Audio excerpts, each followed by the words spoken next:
오늘 장 27절, 28절입니다.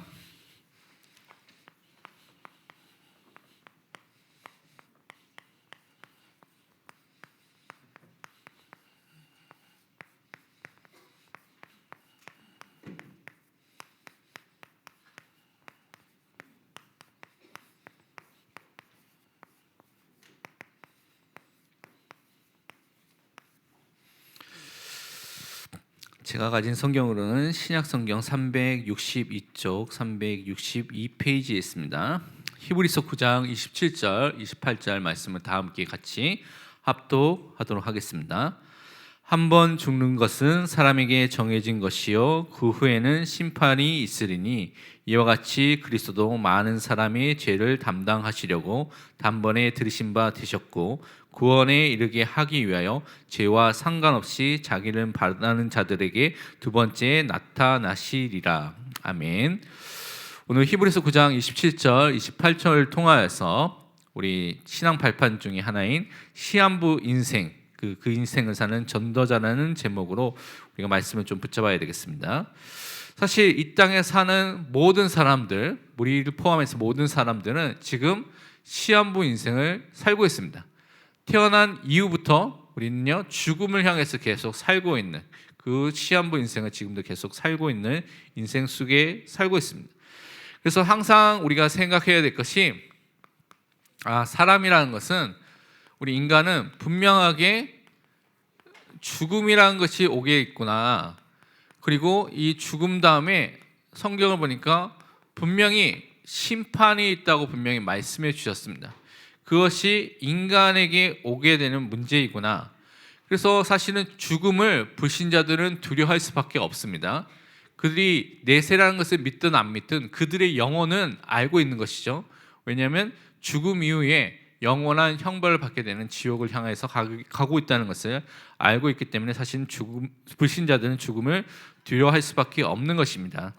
하지만 신자는 이 죽음이 영광스러운 영화로운 모습으로 변화되는, 그래서 하나님과 함께하는 영광스러운 그 천국을 누리는 사실은 기쁨의 순간입니다. 우리 성화가 이루어지는 응답의 시간표이기 때문에 신자에게는 이 죽음이라는 것이 두렵지 않은 것입니다. 요한복음 5장 24절에 보니까 뭐라고 말씀하셨냐면 우리가 잘 아는 말씀이죠. 그 말씀을 보면 내가 진실로 진실로 너희에게 이르노니 내 말을 듣고 또 나 보내신 이를 믿는 자는 영생을 얻었고 심판에 이르지 아니하나니 사망에서 생명으로 옮겼느니라. 여러분이 예수 그리스도를 믿을 때 여러분의 영생, 영원한 생명을 소유한 사람이 됐습니다. 여러분은 심판에 임하는 것이 아니라 예수 그리스도의 그 심판대 앞에 섰을 때 이 영생의 축복과 하나님께서 주신 그 의의 축복과 영원한 기쁨의 축복을 누릴 그것이 확인되는 응답의 시간표로 그 심판대가 바뀌게 되는 것입니다. 그래서 이미 사망에서 생명을 어떻게 해요? 옮겨졌습니다. 여러분의 신분과 여러분의 모든 것들 상태는 이미 다 바뀌었습니다. 그것을 오늘도 여러분이 확인하시고 여러분 오늘도 그 말씀을 통해서 누리시기를 바랍니다. 더 이상 우리는요 그리스도께서 우리를 위해서 죄를 위해서 심판을 당하시고요 정죄함을 받으시고 저주와 재앙을 다 담당하셨기 때문에 예수 그리스도를 믿는 우리에게는 더 이상 심판이 없습니다. 정죄함이 없습니다. 그것이 우리에게 주신 응답인 것을 붙잡아야 되겠습니다. 그러면 본론에서 우리가 붙잡아야 될 것이 예수님께서 남기신 중요한 교훈에 대해서 우리가 살펴보도록 하겠습니다. 예수님께서 우리에게 주셨던 어떤 중요한 교훈을 통하여서 우리가 시한부 인생을 사는데요 어떤 인생을 살아야 되냐, 한 번 사는 인생이고 시한부 인생이기 때문에 우리의 삶을 가장 가치 있게 소중한 것에 우리 인생을 드리는 것이 가장 중요하겠죠. 그래서 그 부분을 또한 확인해 보도록 하겠습니다. 예수님께서 남기신 가장 중요한 교훈과 그 삶의 내용들을 보면 예수님께서 누구를 남기시고 그 일들 하셨냐면 예수님이 12 제자들을 중심으로 한 사도들을 그 현장에 남기셔서 주님께서 원하시는 일들을 하신 것을 우리는 확인해 볼 수가 있습니다. 사도들을 부르셨을 때 마태복음 4장 19절을 살펴보면 다음과 같이 말씀하고 있습니다.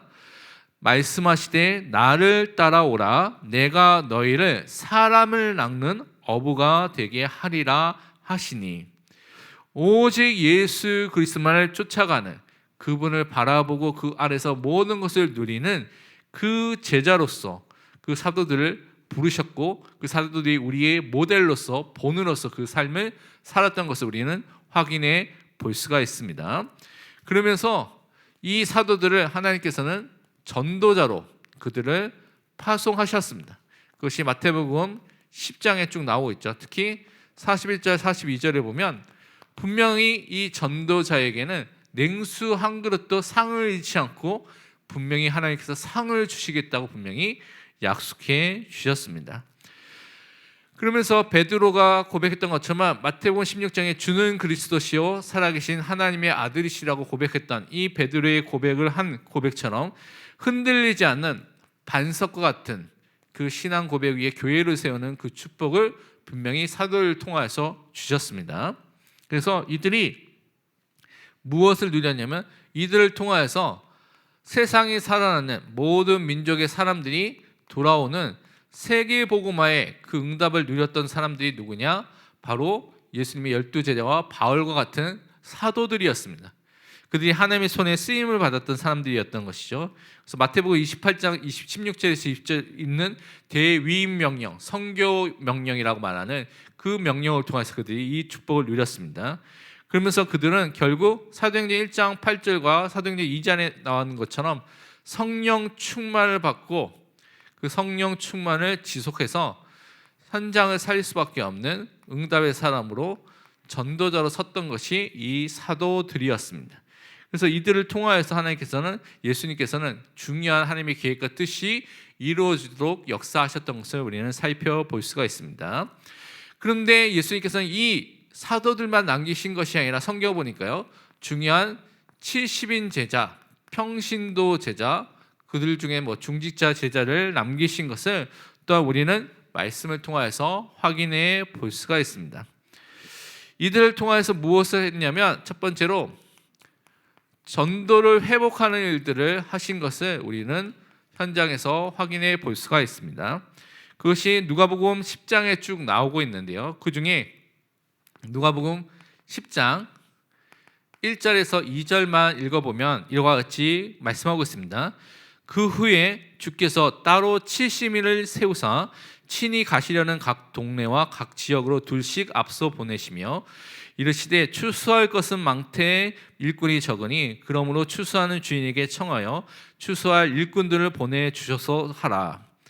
예수님께서 가고자 하는 그 동네에 70인들을 2명씩 짝을 지으시고 그들을 보내셔서 예수님 대신에 보내서 현장을 살리는, 전도를 회복하는 일들을 그들에게 맡기신 것을 말씀하고 있습니다. 그러면서 또한 이 제자들에게 삶을 통하여서 말씀을 회복하는 것들을 보여주셨는데요, 그것이 누가복음 24장 13절에서 35절에 엠마오로 가는 2명의 제자를 만나셨을 때 그때 그 일을 하셨습니다. 그 중에 누가복음 24장 32절을 보면 이와 같이 기록되어 있습니다. 그들이 서로 말하되 길에서 우리에게 말씀하시고 우리에게 성경을 풀어주실 때에 우리 속에서 마음이 뜨겁지 아니하더냐 하고, 그들이 이제 예수님께서 말씀하신 것을 통해서 나중에 그분이 예수님인 것을 깨닫고 예수님이 말씀하실 때 정말 우리 마음이 뜨겁고 우리 마음에 새로운 역사가 또 하나님이 주신 힘이 생기구나라는 것을 깨닫고 그들이 다시 돌아가게 된 것을 우리는 확인해 볼 수가 있습니다. 그래서 우리는 무엇보다도 성경을 읽는 것, 성경을 묵상하는 것, 성경을 암송하는 것, 성경을 연구하는 것, 이 일에 힘써야 되는 것입니다. 왜냐하면 이것이 하나님께서 우리에게 원하시는 일이기 때문에 우리는 분명히 성경을 중심으로 신앙생활을 해야 될 줄 믿습니다. 그와 함께 직분을 회복하는 일을 하셨습니다. 그것이 잘 아는 사도행전 6장 1절에서 7절에 나와 있는 것이죠. 7명의 집사를 세워서 그들을 통하여서 새롭게 교회를 살피는 일을 하셨습니다. 그리고 전도자들로 그들을 세워서 교회와 현장을 회복하는 일들을 그들을 통해서 하셨던 것을 우리는 확인해 볼 수가 있는 것입니다. 그것뿐만 아니라 현장 곳곳에 하나님이 원하시는 이 제자도 회복한 것을 우리는 확인해 볼 수가 있습니다.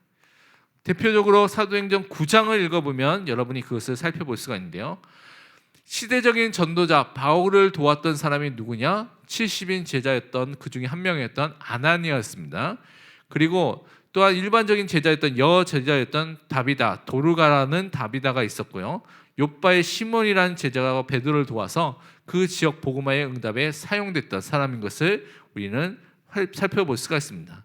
그래서 이렇게 지역 복음화와 현장 복음화의 중요한 응답의 제자로 회복되고 사용됐던 사람들이 있었던 것을 우리는 말씀을 통해서 확인해 볼 수가 있는 것입니다. 그 다음에 사도행전 9장이고요. 위에 있는 것은 사도행전 6장이고요. 그 다음에 사도행전 10장에 보면 무엇이 나오냐면 이 미션홈이 회복된 것을, 또 그것이 이루어진 것을 우리가 살펴볼 수가 있습니다. 사도행전 10장에 나오는 사람이 누굽니까? 고넬료입니다. 이 고넬료가 베드로를 초청한 이후에 어떻게 했습니까? 자기 집에 자기의 모든 가족들, 친구들, 친척들, 친지들 이렇게 모아가지고 베드로를 통해서 전해지는 그 말씀을 듣고 그들이 회심하게 되면서 그들이 예수 그리스도를 믿게 되면서 성령이 충만하게 임하게 되는 역사가 일어나게 됐죠. 그래서 그 집이 진짜 하나님이 원하시는 현장을 살리는 제자들이 훈련받고요, 제자들이 세워지는 미션홈의 현장으로 바뀌게 된 것을 우리는 확인해 볼 수가 있습니다.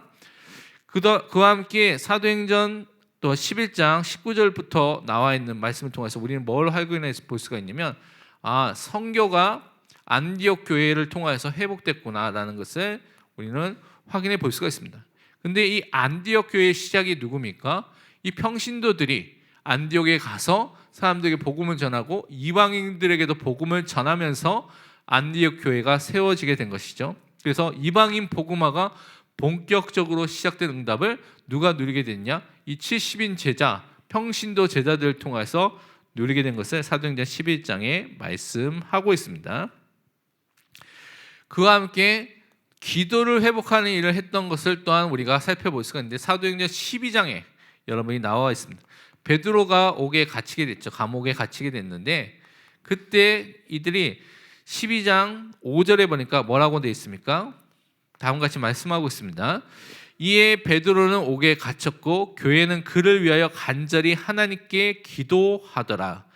위기 속에서, 문제 속에서 교회가 하나가 돼서 합심해서 기도하면서 그들에게 기도가 회복되는 그 응답의 문들이 열리게 됐습니다.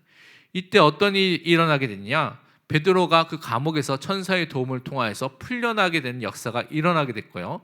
복음을 핍박하고 복음을 반대했던 그 헤롯 왕은 주의 천사가 치니까 충이 먹어서 죽게 되는 그 복음을 반대하는 사람들 누가 처리하셨습니까? 기도할 때 하나님께서 그들을 처리하는 일들을 하신 것을 우리가 살펴볼 수가 있습니다.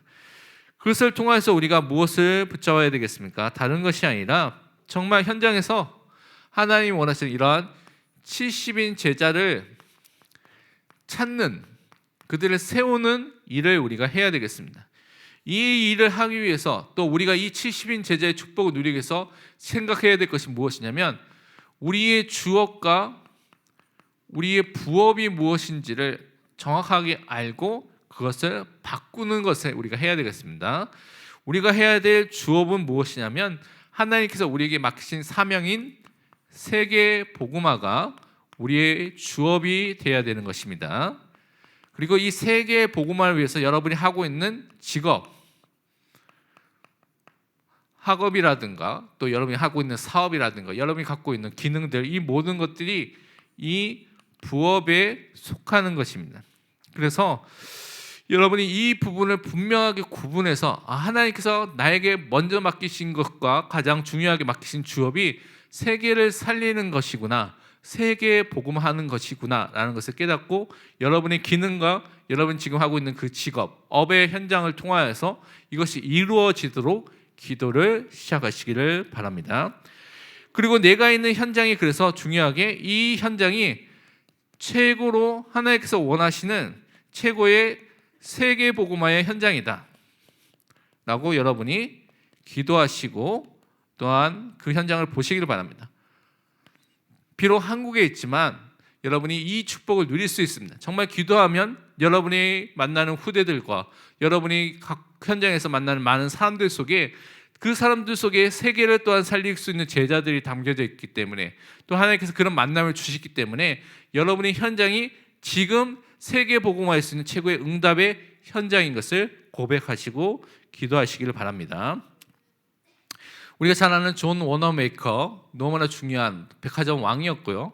또 중요한 나라의 미국의 장관까지 했던 사람이죠. 근데 그 사람이 했던 주업은 사실은 주일학교 교사로서 자기에 맡겨진 세계복음화의 일을 그 주일학교 교사로서 하면서 그것이 주업이고 자기 나머지 일들을 부업을 했던 것들로 우리가 살펴볼 수가 있는 것이죠. 그래서 우리가 그 같은 응답을 누리는 모델로 전도자로 우리가 또 서야 되겠습니다. 그래서 이 일을 감당하기 위해서 하나님께서 분명하게 이것을 놓고 기도하는 제자에게 주시는 응답들이 많이 있습니다. 그 응답들이 무엇인지를 좀 먼저 살펴보면요. 최고의 능력으로서 우리에게 무엇을 주냐? 사도행전 1장 8절을 통하여서 또 사도행전 2장 1절에서 4절을 통하여서 주시고자 하는 성령 충만입니다. 바람 같은 불 같은 막을 수 없는 방해할 수 없는 그런 역사, 그리고 우리 인간의 능력을 뛰어넘는 15개 나라의 복음이 증거되는 그 역사를 하나님께서 분명히 우리를 통해서 분명히 이루실 줄 믿습니다. 그리고 사도행전 3장에 보면 안진뱅이가 또 낫게 되는 역사가 일어나죠. 기적이 이적이 일어나게 되는 것입니다. 다른 말로 예수 그리스도의 이름이 처음 선포되는 그 현장을 통하여서 그 현장에 하나님의 역사와 하나님의 기적이 일어나게 되는 것입니다. 이것을 통하여서 무엇을 말하게 됐느냐? 사도행전 4장 12절 말씀을 그 현장에서 선포하게 된 것을 우리가 너무나 잘 알고 있죠. 다른 이로서는 구원을 받을 수 없나니 천하 사람 중에 구원을 받을 만할 다른 이름을 우리에게 주신 일이 없음이라 하였더라. 오직의 응답이 이루어지게 된 것입니다. 그것을 통해서 복음이 증거되고 많은 사람이 이 안전벨기 사건과 사도행전 4장의 설교를 통하여서 5천 명이나 되는 사람들이 돌아오게 되는 것을 우리는 말씀을 통해서 확인해 볼 수가 있습니다. 그러면서 사도행전 27장 24절 앞부분만 보면요, 뭐라고 되어 있냐면 바울아 두려워하지 말라, 내가 가이사 앞에 서야 하겠고 세계 복음화의 사명과 세계 복음화의 그 언약을 다시 한번 우리 삶 속에서 확인하게 되고요, 그것을 통해서 세계 복음화의 그 길로 하나님께서 나를 이끄시고 책임지시고 그 속에서 나를 보호하고 계신다는 것을 체험하는 그 응답을 분명히 누릴 줄 믿습니다. 그 응답 속에서 우리가 붙잡아야 될 것이 무엇이냐면 두 번째로, 그래서 우리는 이 하나님께서 구원의 복음을 증거하여서 영적 문제를 해결하려고 우리를 부르신 것을 또한 붙잡아야 되겠습니다. 우리는 다른 것이 아니라 복음을 증거하는 사람으로 전도자로 부르심을 받고요, 이것을 통해서 근본 문제뿐만 아니라 모든 영적 문제를 치유하는 그 응답을 우리에게 허락해 주셨습니다. 그래서 시한부 인생으로서 우리는 사람을 살리는 가장 가치 있는 일을 또 해야 될 줄 믿습니다. 사람들이 절대 모르고 있는 문제가 있습니다. 그것이 무슨 문제냐면 이 원죄의 문제입니다. 인간에게 있는 근본 문제를 사람들이 전혀 모르고 있죠. 그래서 이것을 구원의 복음을 통하여서 그들에게 복음을 증거해서 살리는 전도자로 우리를 부르신 것입니다. 우리가 잘 아는 고린도후서 5장 20절에는 우리에 대해서 이렇게 또한 말씀을 하고 있습니다. 새로운 피조물이 된 우리는 어떤 존재냐면, 그러므로 우리가 그리스도를 대신하여 사신이 되어 대사가 되어 하나님이 우리를 통하여 너희를 권면하신 것 같이 그리스도를 대신하여 간청하노니 너희는 하나님과 화목하라. 여러분이 현장에 그리스도의 대사로서 선지자, 제사장, 왕의 직분을 행하신 그 그리스도를 증거하는 사람으로 하나님께서 여러분을 그 현장에 보내신 것입니다. 왜냐하면 하나님 만나는 길은 오직 예수 그리스도밖에 없습니다. 길과 진리와 생명 되신 분은 예수님밖에 없습니다. 그분만이 완전한 길이고 그분만이 새로운 살 길을 열어주셨기 때문에 그리스도 안에서만 우리는 하나님을 알고 하나님을 만날 수 있습니다. 또한 우리에게 있는 원죄와 자범죄, 그것을 인해서 오게 되는 많은 저주와 재앙이 있습니다. 근데 아무리 인간의 노력을 통해서 해결하려도 해결할 수가 없습니다. 예수님께서 십자가에서 우리 대신해서 보혈을 흘려주신 온전한 제물이 되셨고, 예수님께서 우리의 큰 대제사장으로서 이 모든 제사제들을 완성시켜서 우리에게 완전한 속죄, 영원한 속죄, 십자가를 통해서 우리를 죄 문제를 영원히 완전히 단번에 다 해결하여 주신 것입니다. 그리고 하나님이 아들이 나타나신 것은 마귀의 일을 멸하려 하심이라고 말씀하신 요한일서 3장 8절의 말씀처럼 만왕의 왕 만주의 주가 되신 예수 그리스도가 모든 사탄의 권세를 깨뜨리시고 승리하셨습니다. 그래서 그 그리스도 안에서 우리는 참된 완전한 승리와 자유와 해방을 누리는 참된 자유자가 된 것입니다. 이것이 우리 인생에서 있는 이 원죄의 문제, 죄의 문제에 하나님 말씀에 대한 불신앙, 불순종의 죄 문제와 하나님 떠난 문제와 사단의 종된 문제를 오직 선지자 제사장 왕 대신 그리스도를 통하여서만 해결할 수 있기 때문에 우리는 이 구원의 복음을 그리스도의 대사로서 현장에 가서 항상 증거하는 그 응답을 항상 누려야 되겠습니다. 그때 어떤 일이 일어납니까? 사도행전 13장에 박수무당 같은 사람이, 16장에 점치는 귀신 들린 사람이, 19장에 우상의 현장들이 이 복음을 통하여서만 회복되고 치유되고 바뀔 수 있는 것입니다. 아무리 인간적인 노력을 그것을 없앤다고 하려고 해도 다시 생겨나고 다시 생겨나고 다시 생겨나게 됩니다. 그런데 이 현장에 그리스도의 이름이 선포되고 복음을 증거되면 그 현장이 치유되고 분명히 그 현장이 바뀌고 살아날 줄 믿습니다. 그래서 여러분이 이 현장에 여러분 주변에 이런 무속인들이 있고요, 그런 현장이 있다면 그리스도의 이름으로 기도하시길 바랍니다. 구원의 길을 그 현장에서 계속 선포하시길 바랍니다. 분명히 그 현장의 흑암의 권세가 분명히 꺾일 줄 믿습니다. 그 다음에 사람들이 많은 세상에 있는 위기 속에서 살면서 복음에 대해서 오해하고 있는 사람들, 또 잘못된 복음을 말하고 있는 사람들이 너무나 많이 있습니다. 뉴에이지, 프리메이슨, 유대인 같은 3단체와 또 많은 각종 종교 단체가 명상운동과 그들 나라의 문화를 통해서 그들의 메시지를 심어서 많은 조직들을 이용해서 사람들을 지금 영적인 위기로 막 몰고 있습니다. 그래서 지금 많은 사람들이 문화 속에서 살다 보니까 그 속에서 사실은 더 영적으로 갈급해지고 영적인 문제와 정신의 마음의 문제가 더 많이 생기는 시대를 맞이하게 된 것입니다. 그것뿐만 아니라 이 복음이 오해되어서 복음을 종교로 생각하는 사람도 있고요, 참 복음이 아니라 틀린 복음을 말하는 율법주의와 신비주의와 인본주의와 또 사회 정의와 같이 내가 주인 된 것이죠. 내가 말씀을 지켜서 구원을 얻으려는, 내가 체험해서 뭔가 하나님처럼 되려고 하는, 내가 무언가 사랑을 베풀어서 뭔가 하나님을 알려고 하는, 그 내가 깨끗하게 사람들에게 정의를 베푸는 그 나 중심의 상태로 되는 이런 틀린 복음들이 사람들에게 나타나고 있습니다. 그래서 복음이 오해되는 이 현장에도 우리는 정확한 복음, 참된 복음, 오직 예수 그리스도의 이 복음만을 증거하는 전도자로 또한 서야 될 줄 믿습니다. 그래서 우리는 다른 것이 아니라 여러분이 육신 싸움을 싸우는 것이 아닙니다. 무슨 싸움을 싸워야 됩니까? 육신 싸움이 아니라 영적 싸움을 싸우는 전도자로 우리는 분명히 서야 되겠습니다. 우리는 현장에 분명히 지역의 현장에 강한 자가 있습니다. 이 강한 자를 다른 것이 아니라 예수 그리스도의 이름으로 우리는 결박하고 또한 그것을 통하여서 승리하는 응답을 누려야 되겠습니다. 그것이 마태복음 12장 28절에서 30절에 계속 설명해 주고 있는 말씀인 것이죠.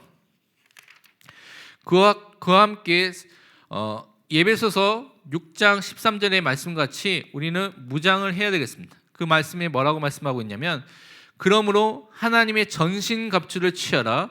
이는 악한 날에 너희가 능히 대적하고 모든 일을 행한 후에 서기 위함이라. 영적으로 무장해서 우리는 사탄과 싸우는 일을 해야 되는 것입니다. 그래서 여러분은 실제로 이 땅에 살고 있지만 영적인 전쟁터 안에 있는 영적인 군사로서 부르심을 받았다는 것을 항상 명심해야 됩니다. 그래서 여러분이 알아야 될, 또 붙잡아야 될 말씀이 베드로전서입니다. 베드로전서 5장 7절에서 9절 전반부에 있는 말씀인데요. 뭐라고 되어 있냐면 너희 염려를 다 주께 맡기라. 이는 그가 너희를 돌보심이라. 근신하라 케하라. 너희 대적 마귀가 우는 사자같이 두루다니며 삼킬 자를 찾나니 너희는 믿음을 굳건하게 하여 그를 대적하라. 분명히 말씀하고 있습니다. 우리가 영적으로 깨어 있어야 됩니다. 왜냐하면 대적인 마귀가 지금도 활동하고 있고 계속 끊임없이 사람들을 속이고 있다는 것입니다. 그래서 우리는 참된 그리스도를 믿는 믿음을 굳건하게 하여서 사탄을 대적하는 예수의 이름으로 분명히 싸우는 그 응답을 항상 누려야 되겠습니다. 그런데 우리가 이렇게 영적 싸움을 하게 되면 어떻게 됩니까? 분명하게 우리에게 무엇이 임하게 됩니까? 승리가 임하게 됩니다. 왜냐? 예수님께서 이미 십자가를 통하여서 그들을 다 이기시고 승리하셨습니다. 그래서 우리는 그 현장에서 그 승리를 확인하는, 그 승리를 체험하는 그 응답의 사람으로 분명히 설 줄 믿습니다. 그와 함께 우리는요, 남은 인생을 무엇을 해야 되냐? 하나님이 원하시는 로마서 16장의 일꾼을 세우는, 또 그 일꾼을 또 양육하는 응답을 누려야 되겠습니다. 다른 말로 정말 하나님 원하시는 우리 전도 제자를 세우는데, 그리고 우리가 렘넌트 영적인 서밋이 되는 우리 그 제자들을 세우는데 우리의 방향을 또 남은 인생을 바치는 것입니다. 그래서 이것이 하나님이 원하시는 사역인 것을 깨닫고 우리가 여기에 방향을 맞춰야 되겠습니다. 하나님께서는 어떤 사람이 참된 전도자인지 하나님께서 아십니다.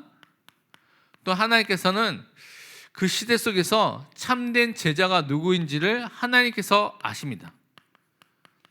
그러니까 우리는 어떻게 해야 됩니까? 희어져 추수할 곳이 없는데, 추수할 일꾼이 없는데, 그러면 추수할 일꾼을 보낼 수 있는 그분의 어떠한 사람이 전도자이고 제자인 것을 아는 그 하나님께 기도하면서 시대를 살릴 세계 복음화할 수 있는 그 전도자와 제자를 보내달라고 우리는 기도하며 하나님의 인도를 분명히 받아야 될 줄 믿습니다. 그리고 이미 와 있는 우리 중직자들, 모든 산업인들 어떻게 되겠습니까? 로마서 16장의 인물들 같이 정말 보호자로서, 동력자로서, 식주인으로서 하나님 원하시는 응답을 누릴 수 있도록 기도를 시작하시기 바랍니다. 정말 전도자와 함께 세계복음화의 주역의 응답을 누릴 수 있는 사람으로 설 수 있도록 기도하시기를 바랍니다. 또 우리는 사랑하는 자로서, 친척으로서, 그와 함께 인정받는 자로서, 또한 수고하는 자로서 함께 전도운동에 동참할 수가 있습니다. 그래서 여러분의 상황과 여러분의 형편과 여러분의 또한 은사에 맞게 정말 전도운동에 함께 동참해서 하나님의 뜻과 계획을 이룰 수 있도록 기도하시기를 바랍니다. 이것이 이제 복음 가진 사람이 누려야 돼, 우리가 또 누려야 될 중요한 응답입니다. 그렇다면 결론으로 복음 가진 성공자들의 그런 성공자들의 특징을 좀 보면요, 어떤 특징이 있냐면 제일 중요한 것이 이들이 항상 그리스도 안에, 주 안에 있는 것이 그들의 정체성이었습니다.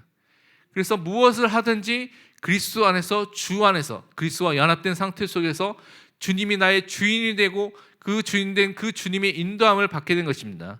대표적인 것이 빌립보서 4장 13절일까 그 빌립보서에 있는 말씀처럼 내게 능력 주시는 자에서 내가 모든 것을 할 수 있고 그분의 인도함을 받고 모든 것을 해 나가는 것입니다. 그러면서 항상 기뻐하고 쉬지 말고 기도하고 범사에 감사하는 것이 사실은 응답받은 성공한 복음 안에서 성공한 사람들의 특징이었습니다. 왜냐? 하나님의 인도 속에 있기 때문에, 하나님의 계획을 믿기 때문에 이들이 이렇게 살았던 것이죠. 그와 함께 이들은 복음을 위해서 모든 것을 생각하는 복음 중심의 그 마음과 삶을 살고 있었던 것입니다. 그래서 그들에게 위기와 고난과 어려움이 왔음에도 불구하고 흔들리지 않고 그들이 참된 전도자의 삶을 살았던 것을 우리가 살펴볼 수가 있습니다. 웨스트민스터 소요리 문답을 잠깐 보도록 하겠습니다. 33문에서 뭘 물어봤냐면 우리에게 의롭다 하심에 대한 또 다른 단어로 보면 칭의에 대한 부분을 물어봤습니다. 그래서 의롭다 하심이란 무엇입니까? 라고 물어봤습니다. 다른 말로 칭의가 무엇입니까? 라고 물어본 것이죠. 그 대답으로는 의롭다 하심이란 하나님께서 거저 주신 은혜의 행위라고 먼저 말하고 있습니다. 답으로 보면 값없이 주신 은혜의 행위, 은혜 속에 속하는 것이 칭의입니다. 그러니까 우리가 뭔가 노력해서 막 열심히 해서 행위로 얻는 것이 아니라 하나님께서 은혜로 우리에게 주신 것이 의롭다 하심 칭의라고 말하고 있습니다. 우리의 모든 죄를 용서하시고, 이 칭의에는 뭐가 들어가 있냐면 죄 용서함이 들어가 있습니다. 죄 사함이 이 칭의와 함께 우리에게 나타나는 것을 말하는 것이죠. 그리고 우리를 의롭게 보시고 받아주시는 것입니다. 그래서 우리에게 의가 주어지게 되는데 우리를 또한 받아주시는, 용납해 주시는 그 은혜를 또한 함께 주시는 것입니다. 그래서 이는 우리에게 전가되고 우리가 오직 믿음으로 받아들인 그리스도의 의 때문입니다. 이 의가 우리에게 전가되고 그리스도의 의가 우리에게 옷 입혀지듯이 딱 주어지게 되는 것이고요. 그런데 이것을 받을 수 있는 수단과 방법은 다른 것이 아니라 믿음으로만 주어지게 된다고 말하고 있습니다.